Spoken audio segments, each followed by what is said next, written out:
Hello guys, welcome sa aking YouTube channel. At for today's video ay tatalakayin natin ang buod ng Cupid at Psyche.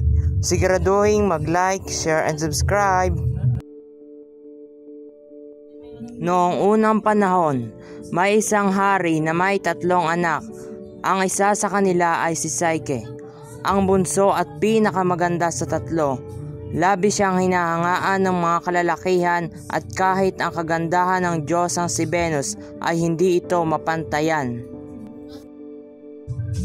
Dahil dito, ang lahat ng papuri ay napunta kay Psyche at lubos itong ikinagalit ni Venus at agad nitong inutusan ng anak na si Cupid upang paibigin si Psyche sa isang halimaw. Ngunit taliwas ito sa nangyari sapagkat si Cupid ay agad umibig kay Psyche nung unang beses pa lamang niya itong nakita. Nang makauwi na si Cupid ay inilihim nito sa ina ang nangyari at tiwala naman dito si Venus.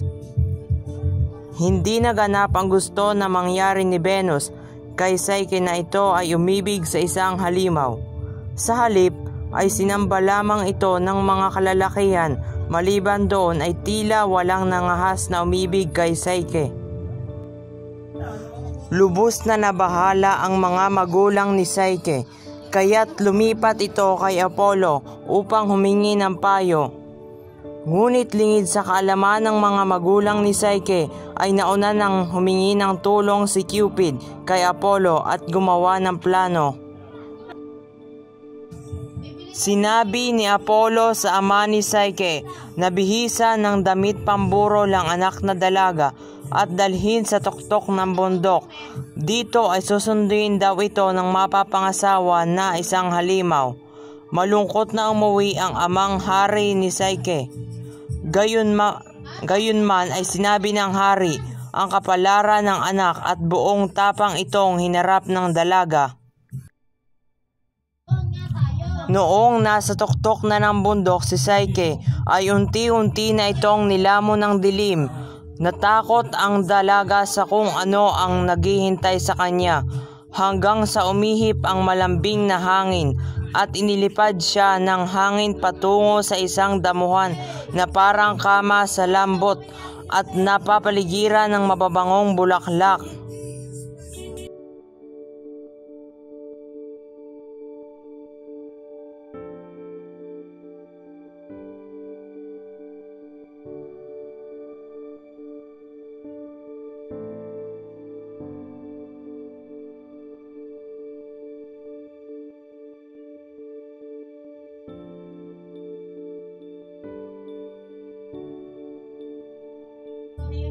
Napakapayapa ng lugar at saglit na nalimutan ni Psyche ang kalungkutan at agad na nakatulog sa kapayapaan ng gabi. Nagising si Psyche sa tabi ng ilog at natanaw niya ang isang mansyon na tila ginawa para sa mga Diyos. Napakaganda nito, ginto at pilak ang mga haligi. Maya-maya lamang ay may naririnig na tinig si Psyche. At ang sinabi ng tinig na sila ay mga alipin at sinabihang mag-ayos ang dalaga sapagkat sila ay may inihandang piging. Lubos na nalibang si Psyche at kumain ng masasarap na pagkain. Sa pagsapit ng gabi ay dumating na ang mapapangasawa niya. Tulad ng mga tinig na di niya nakikita ay ganoon din ang kanyang mapapangasawa. Ngunit nawala rin ang takot niya. Naakala niya ay halimaw ito. Ngunit sawari niya, ito pala ay isang lalaking matagal na niyang hinihintay.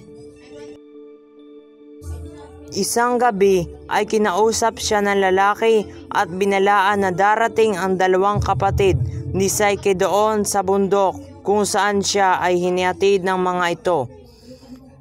Ngunit pinagbawalin si Psyche na magpakita sa mga kapatid. Ganoon nga ang nangyari at walang nagawa si Psyche kahit naririnig niya ang pag-iyak ng kanyang mga kapatid. Sa mga sumunod na araw ay nakiusap si Psyche na kung pwede ay makita ang mga kapatid at malungkot na sumang-ayon ang lalaki.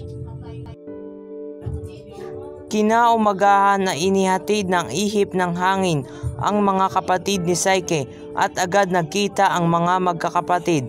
Dito nalaman ni Psyche na naalam pala ng kanyang mga kapatid na halimaw ang lalaki. Ayon sa saad ni Apollo sa kanilang ama ay bawal makita ang mukha nito.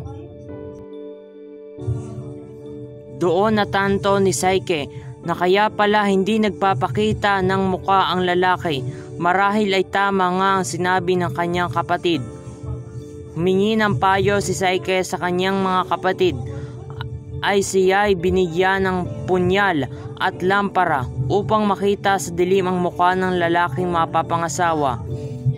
Nang mahimbing ng natutulog ang lalaki ay sinindihan ni Psyche ang lampara at kinuha ang punyal.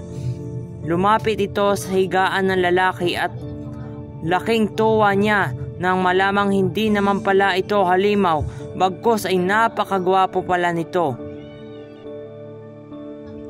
Wari niya ay ito na ang pinakagwapong nilalang sa mundo. Sa pagnanais na makita ang mapapangasawa ay nilipat pa ni Psyche ang lampara at natuluan ito ng mainit na langis sa dibdib na siyang dahilan upang magising ito. Nalaman ng lalaki ang pagtataksil ni Psyche at agad itong umalis. Sinundan ni Psyche ang lalaki sa labas, ngunit hindi niya ito nakita. Narinig na lamang niya ang tinig nito at ipinaliwanag kung ano talaga ang pagkatao nito. Umuwi si Cupid sa kanyang ina upang pagalingin ang sugat sa balikat. Agad naman itong nalaman ang pangyayari at determinado si Venus na ipakita dito kung paano magalit ang isang diyosa. Naglakbay si Psyche at humingi ng tulong sa ibang Diyos, ngunit bigo sapagkat ang mga ito ay tumangging makaaway si Venus.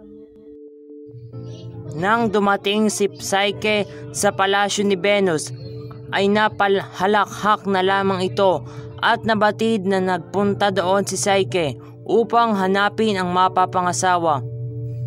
Binigyan nito ng mahihirap na pagsubok si Psyche, kabilang na dito ang pagbuo ng hiwa-hiwalay na buto bago dumilim, pagkuha ng gintong balahibo ng mapanganib na tupa, pagkuha ng itim na tubig sa malalim na talon at kahon na may lamang kagandahan mula kay Proserpine. Magaling na si Cupid bago bumalik si Psyche, ngunit ang kanyang inang si Venus ay binilanggo siya upang di makita ni si Psyche. Masayang bumalik si Psyche sa palasyo ni Venus at si Cupid naman ay nagtungo sa kaharian ni Jupiter upang humingi ng tulong na wag na silang gambalain ng kanyang ina.